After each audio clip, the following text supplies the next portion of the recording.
जय श्री कृष्ण। आज की स्टोरी है नारद जी दासी पुत्र से ब्रह्मा के पुत्र कैसे बने। ये नहीं पता होगा ना आपको। सुनिए, बहुत अच्छी स्टोरी है, ध्यान से सुनिएगा।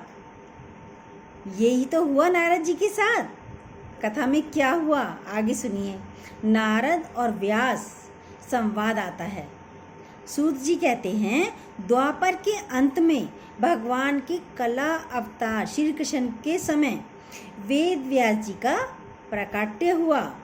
त्रिकालदर्शी श्री वेद व्यास जी ने यह देख लिया कि कलयुग में बड़ा उपद्रव मचने वाला है। इसलिए वेद व्यास जी ने एक वेद के 4 भाग कर दिए। सबसे प्राचीन वेद था कौन सा? ऋग्वेद। उसके 4 भाग कर दिए, ऋग्वेद, यजुर्वेद, सामवेद और अथर्ववेद। 4 वेद बना दिए। 5वां वेद महाभारत की रचना कर दी। 17 पुराणों की रचना कर दी। फिर भी वेद व्यास जी का मन खिन्न रहने लगा, दुखी रहने लगा। चित्त में बार बार आता, अभी कुछ रह गया है, पर समझ में नहीं आता रह क्या गया। उसी समय भगवान ब्रह्मा जी के मानसिक पुत्रों में से एक 10 ऋषियों में जिनकी गिनती आती है महर्षि श्री नारद जी की, हाथ में वीणा लिए हुए और वीणा की तार बजाते हुए नारद जी नारायण नारायण करते हुए, कीर्तन करते हुए, गाते हुए, नारायण करते हुए आते हैं।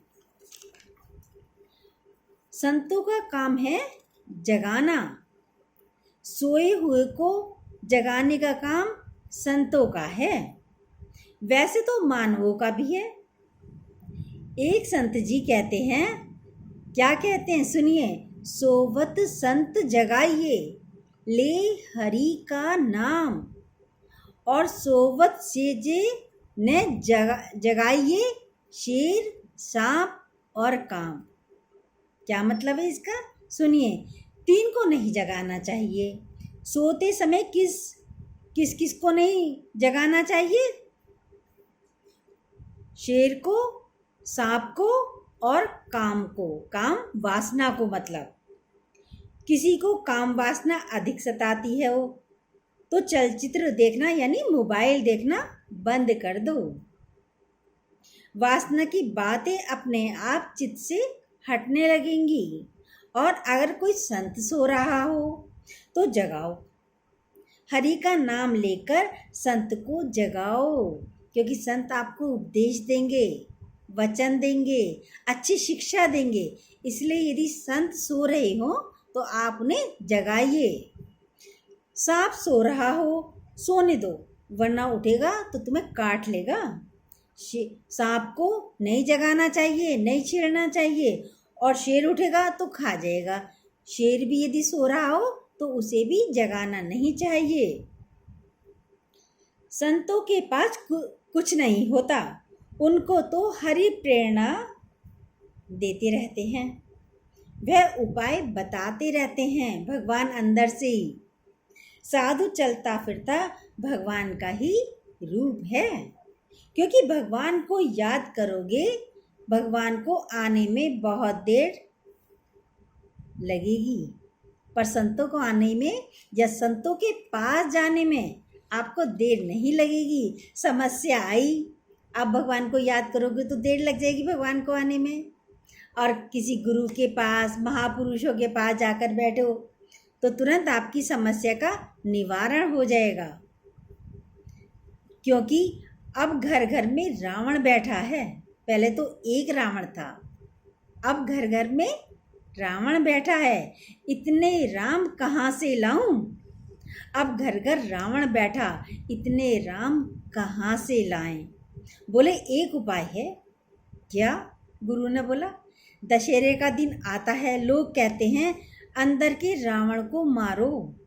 सभी कहते हैं ना, अंदर के रावण को मारो। पर हम कहते हैं अपने राम को जगाओ, तो रावण तो स्वतः ही मर जाएगा। रावण अपने आप मर जाएगा, मारने की जरूरत ही नहीं पड़ेगी। अंदर अंधेरा है, बढ़िया एलईडी बल्ब बड़ा सा लगाइए, 500 वाट का लगाइए, अंधेरा अपने आप गायब हो जाएगा, भाग जाएगा। अंधेरा क्या है? अंधेरा है रावण, अंधेरा है अज्ञान। और उजाला क्या है? उजाला है ज्ञान, उजाला है राम। नारद जी पधारे वेद व्यास जी के पास। महाराज, चित्त अशांत हो रहा है। तो नारद जी ने पूछा, चित्त अशांत क्यों है? वेद व्यास जी कहते हैं, कलयुग आ रहा है। नारद जी, कलयुग में जीवों का कल्याण कैसे होगा?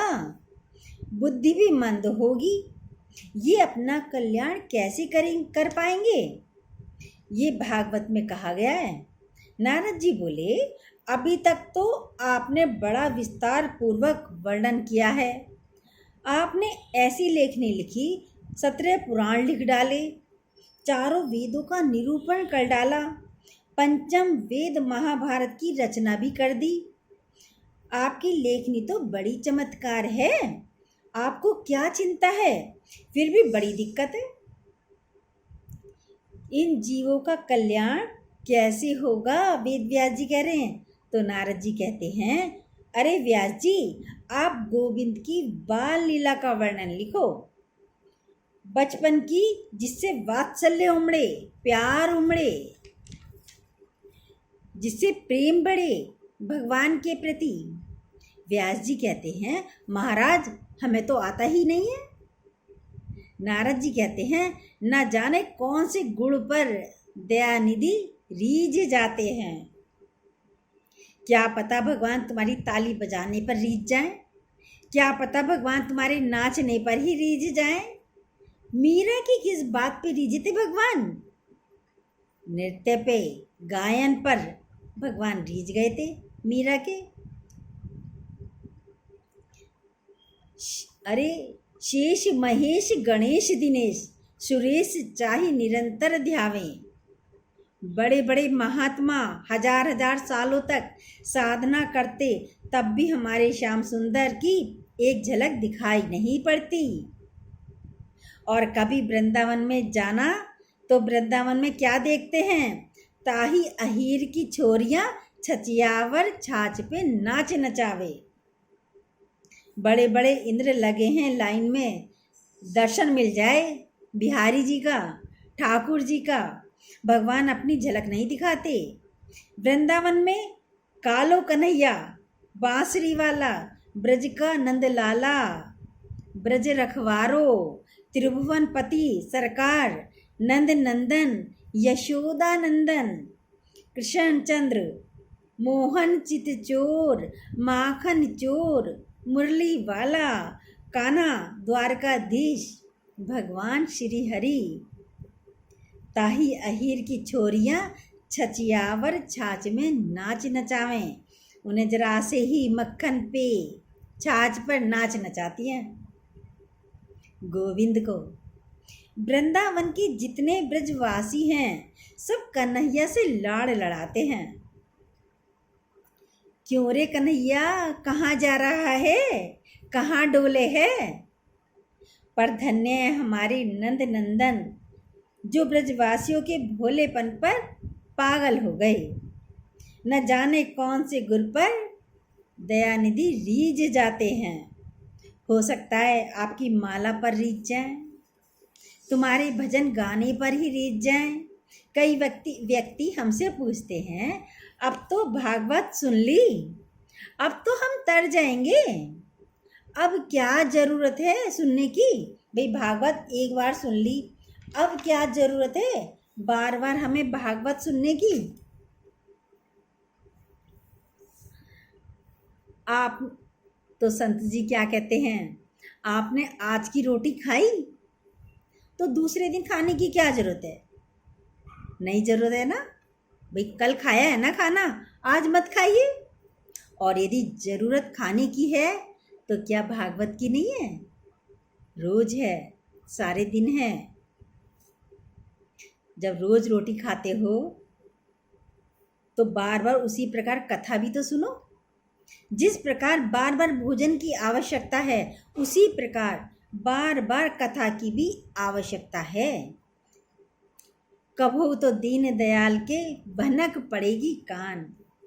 कभी तो हमारी आवाज़ उस दीन दयाल के कानों तक पहुँचेगी। नारद जी कहते हैं, वेद व्यास जी तुम चिंता मत करो, भगवान कृपा करेंगे। व्यास जी कहते हैं, महाराज आप बात तो अच्छी बोल रहे हो, हमें बड़ी चिंता हो रही है। नारद जी ने कहा, व्यास जी, नारद जी ने कहा, पूर्व जन्म में हम दासी पुत्र थे व्यास जी।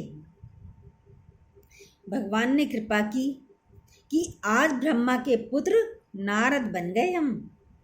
इतने दयालु हैं भगवान। तो व्यास जी चौंक गए। व्यास जी बोले, तुम दासी पुत्र थे पूर्व जन्म में? हाँ हाँ व्यास जी, मैं दासी पुत्र था। बताओ जरा, अपनी स्टोरी तो सुनाओ, अपने बारे में तो कुछ बताओ नारद जी। तब नारद जी ने अपना पूर्व जन्म के बारे में बताया। नारद जी कहते हैं, व्यास जी पूर्व जन्म में हमारी माता एक दासी थी। गौशाला में जाकर गोबर उठाती थी, लोगों के घरों में जाकर झाड़ू पोछा करती थी, तब भोजन मिलता था हमें। ऐसे जीवन जीते थे हम। नारद जी बोले, व्यास जी जीवन हमारा बड़ा विचित्र था। एक बार नगर में संत आए।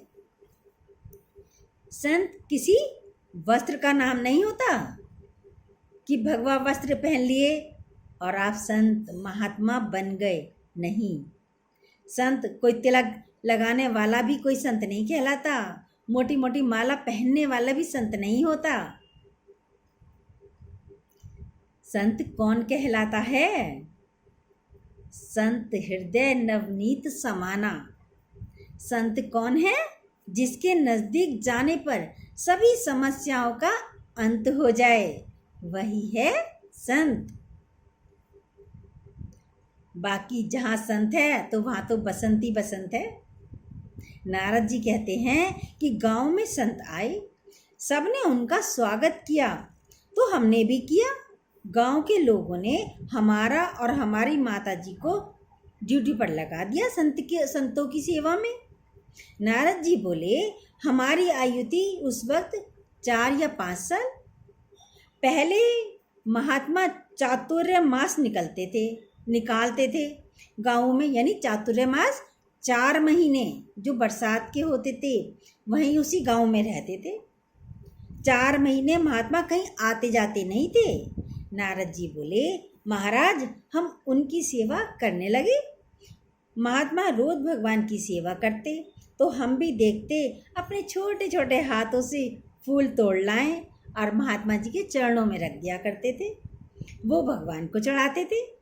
महात्मा भगवान की कथा सुनाएं हमारे को तो हम भी वहीं बैठकर कथा सुनते थे। सबको कथा सुनाते थे महात्मा जी, तो हम भी कथा सुनते, भजन सुनते, कीर्तन सुनते थे। और धीरे धीरे इतना प्रेम हो गया उन संतों से कि पता ही नहीं चला। नारद जी बोले, महाराज था तो बचपना, एक दिन चतुर्मास पूरा हो गया तो महात्मा जाने लगे। नारद जी बोले, महाराज हम भी पीछे पीछे चल दिए महात्माओं के। तो महात्माओं ने पूछा, बेटा कहाँ जा रही हो? तो नारद जी बोले, बालक तो थे ही महाराज, आप जहाँ जाएंगे हम आपकी सेवा करेंगे, आपके साथ ही जाएंगे, चलेंगे, गोविंद के गीत गाएंगे, कीर्तन करेंगे। महात्मा नाराज हो गए, बेटा ऐसे पीछे पीछे नहीं आते, तुम्हारी माता ने तुम्हें 4 माह के लिए सेवा में लगाया था। महात्मा जी बोले, अच्छा तुम अपनी माँ से आज्ञा लेके आ जाओ, माँ से आज्ञा लेकर तब आओ हमारे पास। नारद जी बोले, महाराज हमारी माता जी तो हमें कभी आज्ञा देने वाली नहीं थी, ये हमें पता ही था। नारद जी बोले, महात्मा जी यदि आज्ञा ना दी तो फिर क्या करें हम? तो महात्मा जी बोले, बेटा ये माला पकड़ लो, भजन करो, जब माता जी आज्ञा दे दें तब आ जाना। नारद जी बोले, महाराज, महात्मा ऐसा कहकर तो उत्तर दिशा की ओर चले गए। हम घर पर आए तो संतों की रट लगी थी। लग गए दोनों समय 4-4, 8-8 माला फेरने। 4-4 घंटे बैठते और भगवान का ध्यान करने लगे। धीरे धीरे 8-10 दिन बीते। माता को लगा थोड़ा संतों का प्रभाव है, इसलिए माला जप रहा है। जब महीना भर हो गया तो माता जी की दिल की धड़कनें तेज हो गई, बीपी हाई हो गया। किस बात पर? कहीं बेटा बाबा ना बन जाए हमारा। अब तो घर में कोई ज्योतिषी आए तो हमारी माता जी पूछती, कहती, जरा हमारे लड़के का हाथ तो देखो महाराज, इसका विवाह कब होगा? नारद जी कहते हैं, हम बैठे थे भीतर, जब हमने सुना हमारी माता जी हमारे विवाह की बात संत से कर रही हैं। हम तो सोच रहे थे कब माता जी का टिकट कटे, यानी कब माता जी भगवान के पास जाएं और हम संतों के पास चले जाएं। हमारी माता जी तो हमारे गले में एक और घंटी बांधने के लिए तैयारी कर रही हैं।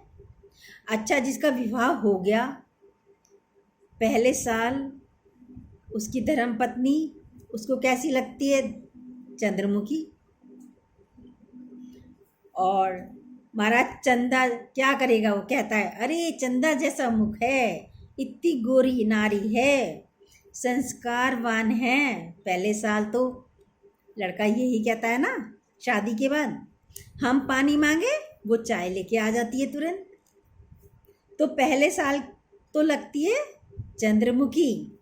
2-4 साल तक मुंह देखत आदमी हैरान हो जाता है, फिर वह लगती है भद्रमुखी। और जहाँ पप्पू गप्पू हो जाते हैं, 5-6 साल और निकल जाते हैं, तो फिर वो कैसी लगती है? ज्वालामुखी। नारद जी ने सोचा, कहीं हमारी शादी करवा दी तो आफत हो जाएगी हमारी। तो नारद जी बोले, व्यास जी, हमने भगवान से प्रार्थना करी, हे प्रभु हमारी सुन लो। तो भगवान ने सुन ली हमारी। व्यास जी बोले, क्या सुनी? शाम के समय हमारी माता जी गौशाला में गौ सेवा करने के लिए गई और काले नाग ने काट लिया और हमारी माँ मर गई। नारद जी बोले, हमें बड़ी खुशी हुई। गांव के लोगों ने आकर बताया, बेटा तुम्हारी माँ नाग के काटने से मर गई। नारद जी बोले, ये अच्छा हुआ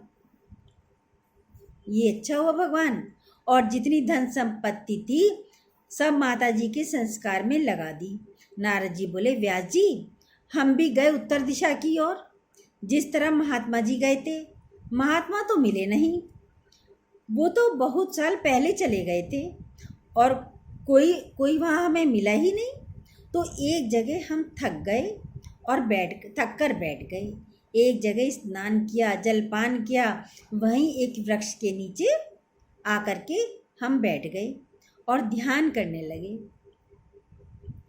तो एक अद्भुत लीला हुई व्यास जी। व्यास जी बोले, क्या हुई लीला? अद्भुत लीला ये हुई, चित्त में हमें श्याम सुंदर दिखाई दिए।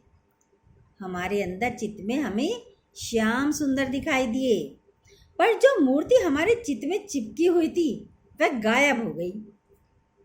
नारद जी बोले, अब तो मन फड़फड़ाने लगा मछली की तरह, जैसे गाय बछड़े के बिना फड़फड़ाती है, जैसे परदेश गए हुए पति की याद में पत्नी का मन विचलित रहता है।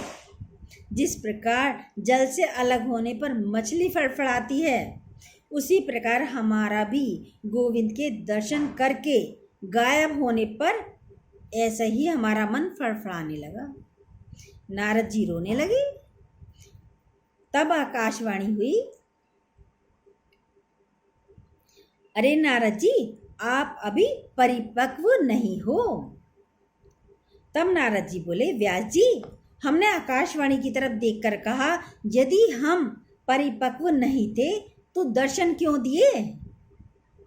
अब ऐसी ललक लग गई, दर्शन हो गए, तो तुम्हारे बिना रहा भी नहीं जा रहा। तो आकाशवाणी ने कहा, दर्शन इसलिए दिए कभी तुम्हें ये न लगे भगवान है नहीं। महात्मा कहीं पागल तो नहीं बना गए। कुछ दिनों बाद व्यास जी भगवान ने पूरे संसार में प्रलय कर दी। व्यास जी से नारद जी ने कहा, व्यास जी कुछ समय बाद भगवान ने पूरे संसार में प्रलय कर दी। हम भी प्रलय में शरीर छोड़ करके भगवान में समा गए। और जब दोबारा भगवान ने सृष्टि रचना की तो कहाँ हम दासी के पुत्र, पर भगवान के भजन करने के कारण, संतों का संग करने के कारण, संतों की बात मानने के कारण, भगवान के अंतर्मन में दर्शन होने के कारण दूसरा जन्म हमारा ब्रह्मा पुत्र नाम के रूप में हुआ। बताओ कहाँ दासी पुत्र, कहाँ ब्रह्मा पुत्र। ब्रह्मा जी के मानस पुत्र कहलाए। भगवान प्रसन्न हो गए हमारे भजन कीर्तन से। एक बार हम भजन गाते गाते घूम रहे थे। भजन कीर्तन में इतना आनंद आता, कब हमारी वाणी रुकने लगी, शरीर एकदम मूर्छित हो गया। भगवान तुरंत उठे। भगवान ने हाथ फेर करके अपनी वीणा हमें सौंप दी। और वो दिन है और आज का दिन है। लगातार हम वीणा बजाए ही जा रहे हैं। तुरंत व्यास जी के हृदय में हमारे गोविंद की लीला प्रकट होने लगी। तब सरस्वती नदी में स्नान किया। स्नान करके व्यास जी महाराज जैसे ही ध्यान में मग्न हुए और बैठते हैं, भागवत भगवान की भागीरथी गंगा प्रकट हो गई। बैठते ही गणेश भगवान ने भागवत को लिखा। व्यास जी श्लोक बोलते गए। गणेश जी ने 18,000 श्लोकों की पावन संहिता श्रीमद् भागवत कथा का निर्माण करवा दिया, जिसे पढ़कर के गोविंद की प्राप्ति होती है। ऐसी मधुर भागवत कथा की रचना हो गई।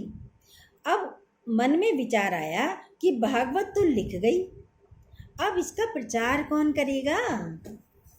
तब तक ध्यान आया व्यास जी को कि हमारे पुत्र सुखदेव जी हैं, अपने शिष्यों को भागवत के श्लोक सिखा दिए। सुखदेव जी हैं हमारे पुत्र, उन्होंने अपने शिष्यों को भागवत के श्लोक सिखा दिए। जाओ जाकर के भागवत के श्लोक गाओ।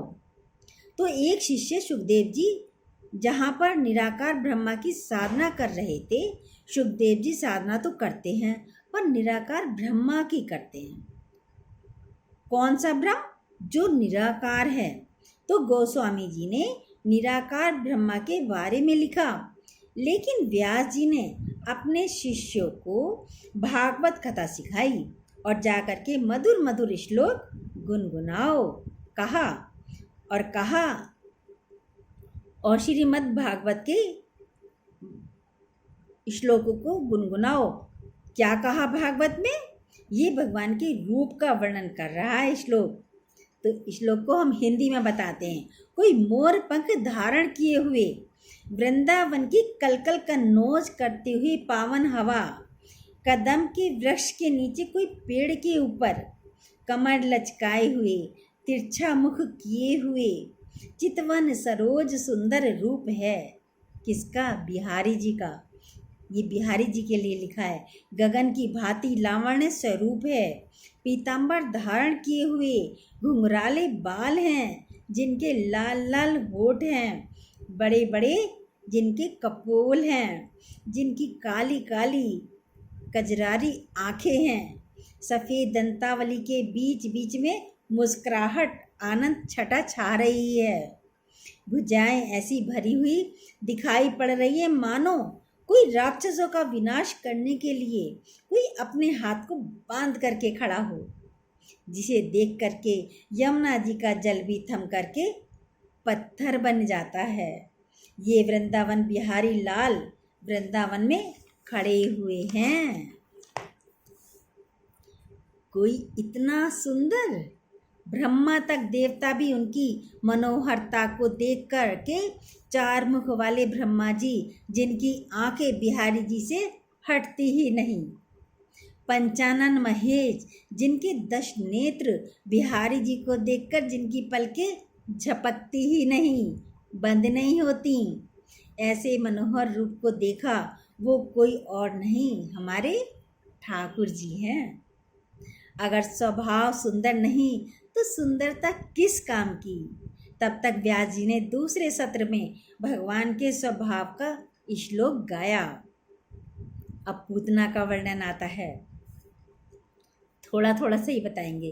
पूतना हमारे ठाकुर जी को मारने के उद्देश्य से आई, अपने स्तनों में विष लगा कर आई, पर धन्य हैं हमारे ठाकुर जी। स्वभाव क्या है ठाकुर जी का, सुनिए। मौसी जी मारने आई, भगवान ने मारा तो, पर जो गति यशोदा को दी अपने धाम की, वही गति मारने के लिए आई पूतना मौसी को भी दी अपने धाम की। ये स्वभाव है हमारे ठाकुर जी का। इतना सुंदर स्वभाव कहाँ पाया? ठाकुर जी तुम्हें ऐसा किसने बनाया? अपने किए का अभिमान न तो को, निज जान का सम्मान न तुमको, तुम्हें मेरे गुरुदेव अति भाया। ठाकुर जी तुम्हें ऐसा किसने बनाया? सुखदेव जी ने सुना। सुखदेव जी को तो जो चेतना थी अंतर मन में निराकार की, वह साकार की तरफ दौड़ गई। सुखदेव जी बोले, हमें तो 2 ही श्लोक आते हैं, पर हमारे गुरु जी के पास 18,000 श्लोकों की पावन संहिता है। चलो, क्या नाम है तुम्हारे गुरु जी का? बोले, वेद व्यास जी। देखो, जलेबी कितनी भी सुंदर बनी हो, पर जब तक जलेबी को चाशनी में नहीं डालोगे, मिठास नहीं आएगी। भागवत थी तो मीठी, पर सुखदेव जी के भाव की चाशनी में लिपट गई तो भागवत अति मीठी हो गई। कथा महाभारत काल से प्रारंभ होती है। भागवत में महाभारत के युद्ध में जब विशालकाय भगवान भीमसेन की गदा ने दुर्योधन की जंगा को तोड़ दिया, रण क्षेत्र खाली हो गया, कौरव मारे गए, पांडवों का एक बाल बाका नहीं हुआ। विजय उसकी होती है जो सत्य पर चलता है। झूठ कितना भी शोर मचा ले, सत्य की एक आवाज ही खामोश कर देती है। और कौरव इसलिए मारे गए क्योंकि उनके साथ असत्य था, और पांडव 5 थे और कौरव 100, क्योंकि पांडवों के साथ सत्य रूप में भगवान श्री कृष्ण थे। महाभारत की कथा का सीधा सार यही है, भगवान उसके साथ हैं जिसके जीवन में सत्य है। सत्य पर कुछ पंक्तियां हैं। सच्चाई छुप नहीं सकती कभी बनावट के असूलों से, और खुशबू आ नहीं सकती कभी कागज के फूलों से। सत्य को मिटाना बड़ा मुश्किल है, जो है सो है। सत्य कड़वा लगता है। जिसे मिलावटी दूध पीने की आदत हो तो शुद्ध दूध पीते ही उसका पेट गड़बड़ कर जाता है, खराब हो जाता है। कौरवों की पराजय हुई, पांडव जीते। अश्वत्थामा छिपते छिपते पहुंचा दुर्योधन के पास। हे मित्र, हमने तेरा नमक खाया है। तेरी ये दुर्दशा देखकर मेरा हृदय द्रविड़ हो गया, दुखी हो रहा है। अश्वत्थामा द्रोणाचार्य का पुत्र, बताओ मैं क्या करूं? अश्वत्थामा बोला। दुर्योधन कहता है, वैसे तो मित्र मुझे कोई दुख नहीं है, एक दुख है मेरे मरते समय। अश्वत्थामा बोला, क्या? हम 100 भाई थे, एक भी नहीं बचा। पांडव 5 भाई थे, एक नहीं मरा। बस यही चिंता है।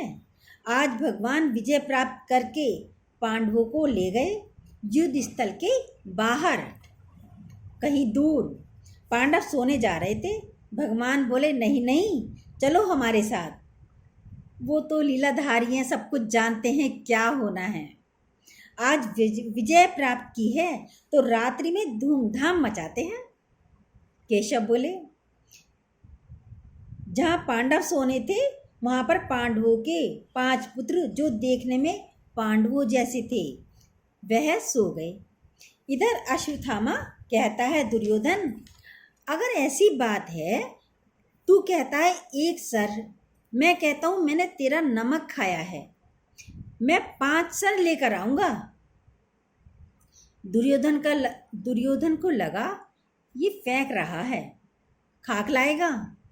बस हम इतनी सेना थे, जब एक पांडव नहीं मार पाए, ये क्या खाक मारेगा? मर के आएगा और खुद ही मर जाएगा।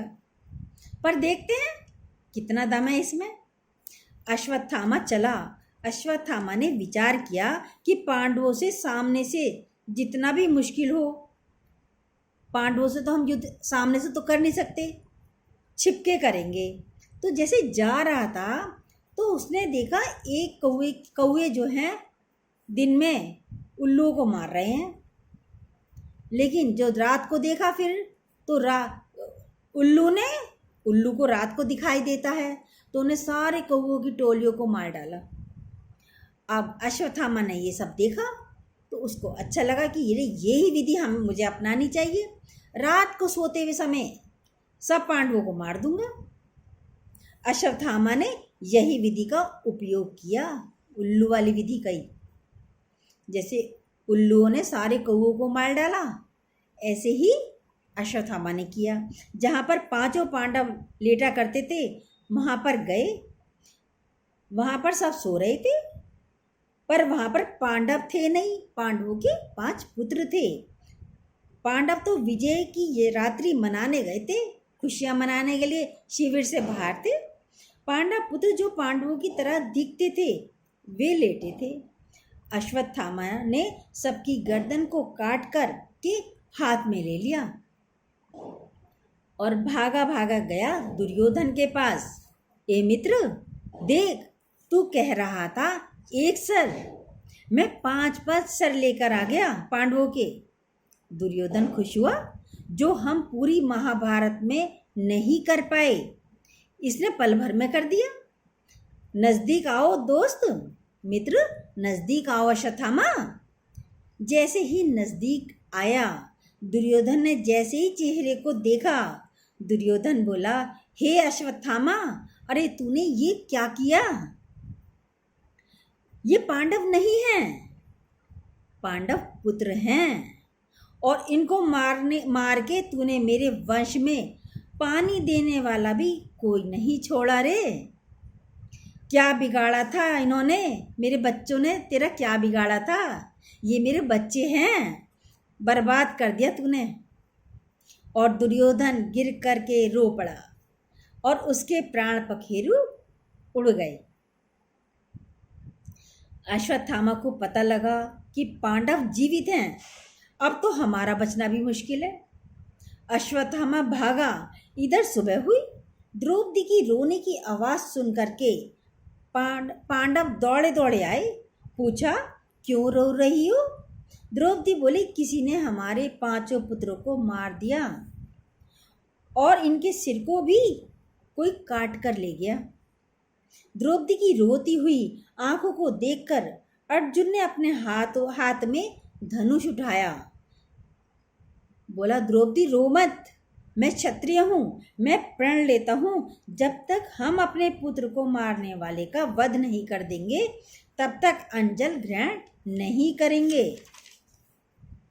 और भगवान कृष्ण की तरफ देखा। चलो केशव, रथ चलाओ। भगवान कृष्ण चलाने लगे।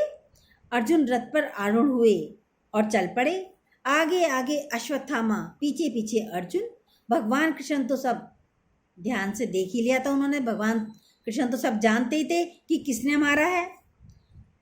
कृष्ण तो देख लिया अश्वत्थामा ने मारा है। अश्वत्थामा ने देख लिया कि भगवान आ रहे हैं मारने के लिए। कृष्ण भगवान ने बता दिया था अश्वत्थामा ने मारा है 5 पुत्रों को। तो अश्वत्थामा ने ब्रह्मास्त्र का प्रयोग कर दिया। तो अर्जुन घबरा गए। भगवान ब्रह्मास्त्र आ रहा है, अर्जुन बोले भगवान से। भगवान बोले, अर्जुन तुम्हें भी तो ब्रह्मास्त्र चलाना आता है, तुम भी छोड़ो। अर्जुन ने भी ब्रह्मास्त्र छोड़ा। भयंकर वेदना होने वाली थी, उपद्रव मचने वाला था। भगवान ने कहा, अर्जुन तुम अपना ब्रह्मास्त्र वापस ले लो। अश्वत्थामा तुम भी वापस लो। अश्वत्थामा बोले, हमें चलाना आता है, वापस लेना नहीं आता। अब तो आफत हो गई। अर्जुन ने अपना ब्रह्मास्त्र वापस ले लिया। अश्वत्थामा, अब तुम क्या करोगे? माँ बोले, केशव हमें चलाना आता है, वापस लेना नहीं आता, वापस करना आता ही नहीं हमें। अश्वत्थामा को लगा ब्रह्मास्त्र का प्रयोग हुआ तो एक ना एक तो मरना चाहिए पांडव।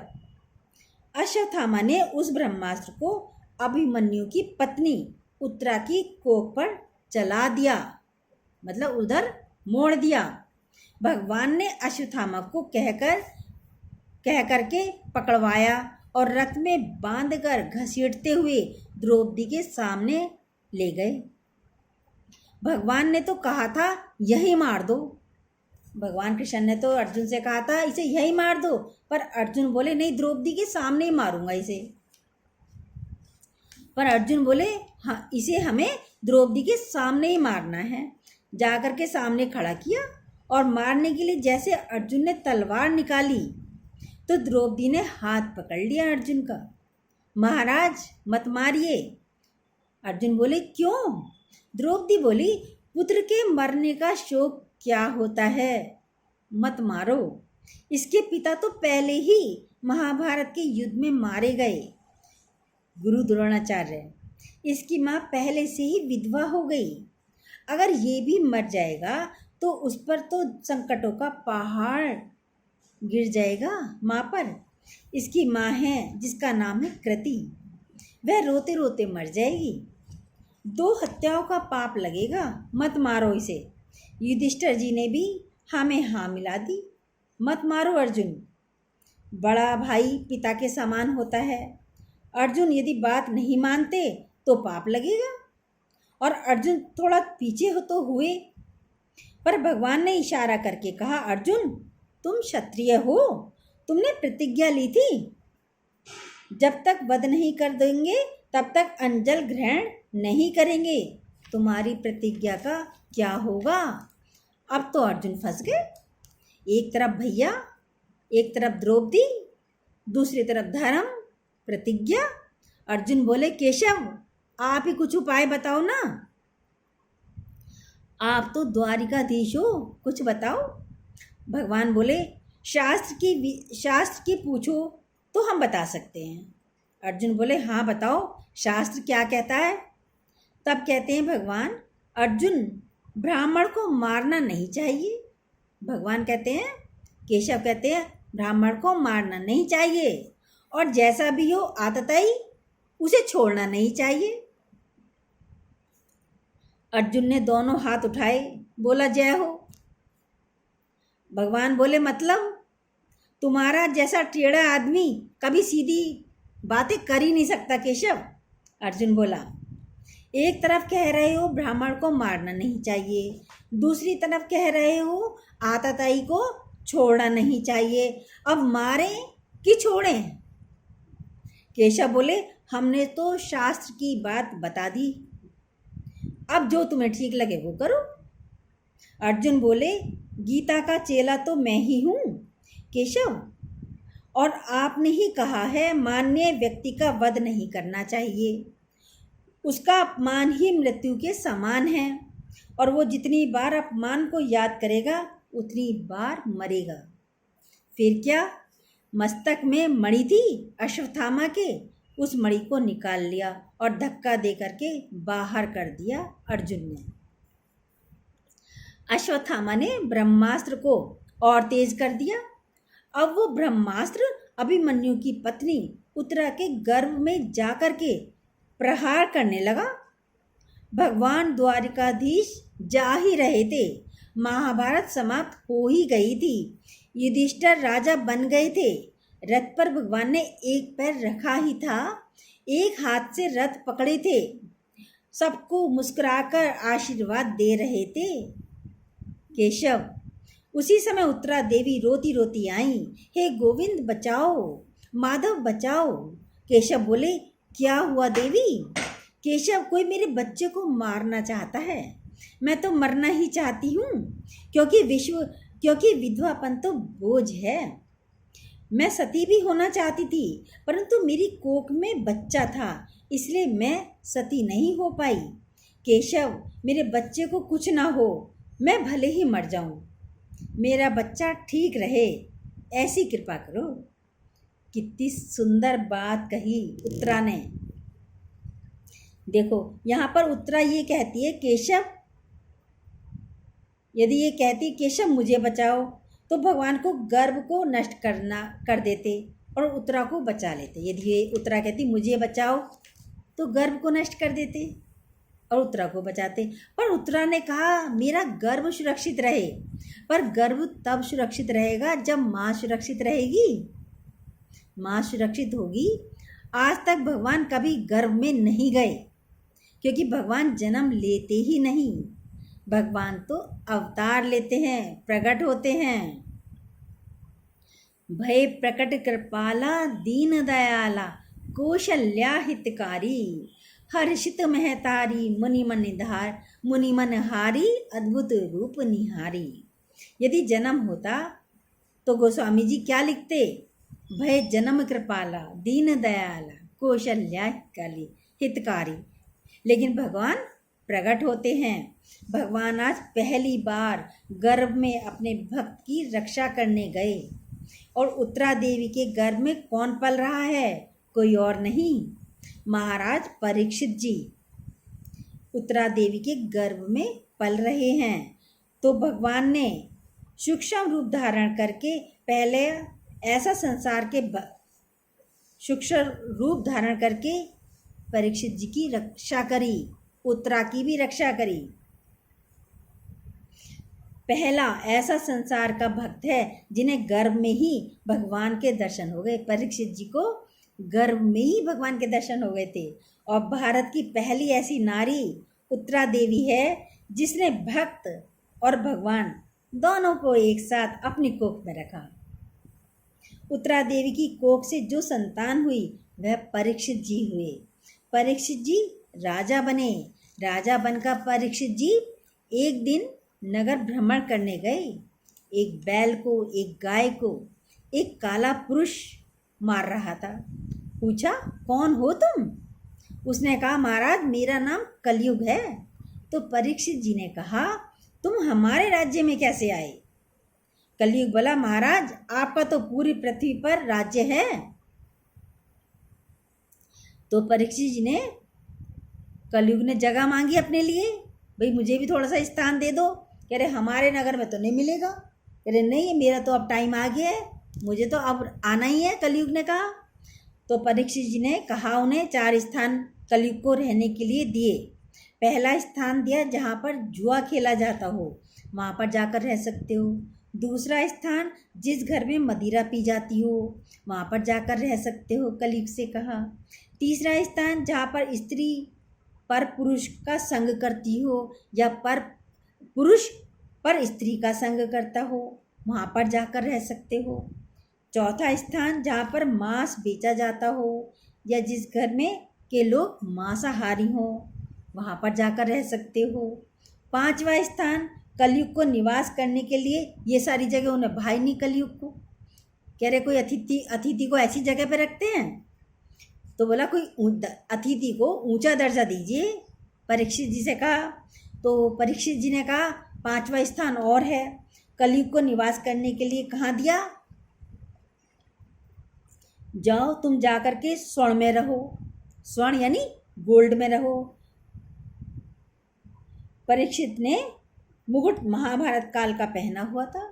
कलयुग को मौका मिल गया, वो तुरंत ही उनके मुकुट पर जाकर बैठ गया। वह महाभारत काल का मुकुट था, उसमें कलयुग बैठ गया। और कलयुग ने बैठते ही आज तक परीक्षित जी ने शिकार नहीं किया। आज शिकार खेलने गए, शिकार नहीं मिला, तो एक संत के गले में मरा हुआ सांप डाल दिया। उनको प्यास लगी थी तो उन्होंने पानी नहीं मिला, संत नहीं उठे, वो ध्यान में बैठे हुए थे, तो मरा हुआ सांप संत के गले में डाल दिया।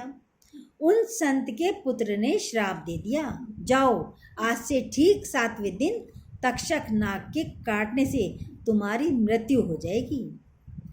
परीक्षित जी डर गए, गंगा किनारे सब छोड़ छाड़ कर आ गए। आगे की कथा आगे की स्टोरी में। और यदि आपको हमारी स्टोरी अच्छी लगी हो तो प्लीज़ जो न्यू हो सब्सक्राइब कीजिएगा, लाइक कीजिएगा, कमेंट करिएगा कैसी लगी स्टोरी। जय श्री कृष्णा।